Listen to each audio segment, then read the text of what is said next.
All right, good morning. It's Wednesday, July 5th, 2017. This is a special board meeting of the Cedar Rapids Community School District Board of Education. With that, we'll call the meeting to order. Would someone like to read the approval of the agenda? Sure. The agenda of Wednesday, July 5th, 2017 Board of Education special meeting be approved as set forth and that each item is considered ready for discussion and/or action. Is there a second from someone on the phone? Second. This is a roll call vote. Director Anhalt, Aye. Director Westerkamp, Aye. Director Jansen, Aye. Director Meisterling, President Laverty. Aye. With that, we'll open up the public hearing to consider the 2017-18 school year calendar. Dr. Buck, is there any information you want to share? I don't know, Mary Ellen. Yeah. Go to. Yeah, you need a microphone if you want to. Just come on up. Mary Ellen, go to the podium.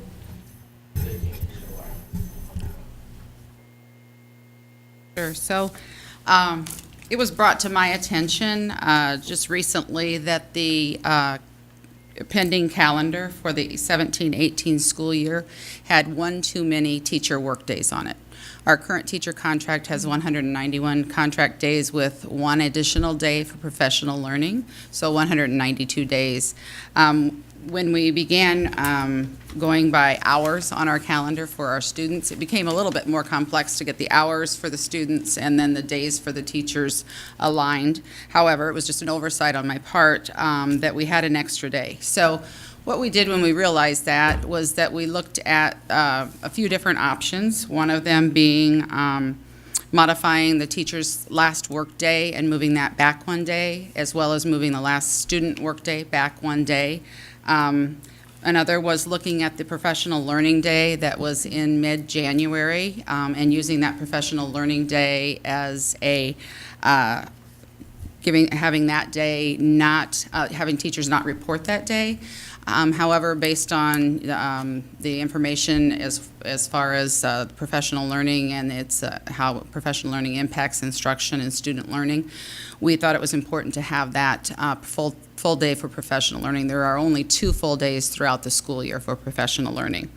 The other option we thought about was leaving the calendar as it currently is and taking the chance that there would be inclement weather, which there probably will be.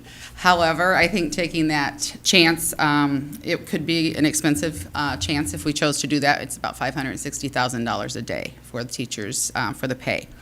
So as we looked at all those different options, we chose to go ahead and move the teacher's last work day back one day and therefore move the student's last school day back one day.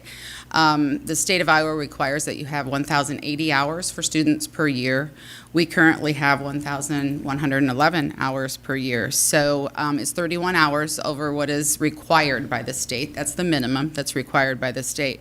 So taking away 6 hours and 40 minutes is what we will do, and we will still have an extra 24 hours and 40 minutes in our calendar in case we have inclement weather. So that was a decision that was made, and so therefore, I guess what we're asking is that the pending calendar be approved by the board, since it has been modified. We did check with the Department of Education, and they said it's not necessary to take it to the board, but we thought it was important to take it to a public hearing with the board. Any questions? No, but I do want to make a comment that I'm glad we could accommodate the Friday in the Yes. schedule that we Yeah. did a couple years ago. So I know that families are really happy about that. I hope that it's working and that we have good attendance on Fridays for professional development. Yeah, we did keep track of that this year, and we do have good attendance. It did not change the attendance of teachers by any means because we have the professional learning on Fridays. That's great. And it has been, we also sought feedback from the staff about the value of the professional learning, and we've gotten positive reports as well. Great. Thank you. That, I did not receive any correspondence either way, too. great, thank you. And there are no audience members from the public here today, so with that, we'll go ahead and close the public hearing and move into the consent agenda. Are there any questions or comments from the board about the consent agenda items, including the revised personnel report?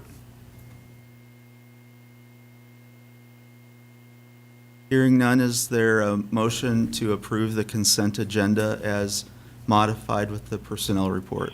So moved. So move. Is there a second? Second from the telephones? Keith. Keith. Westerkamp. All right, Keith seconds, and this will be a roll call vote. Director Westerkamp. Aye. Director Jansen. Aye. Director Anhalt.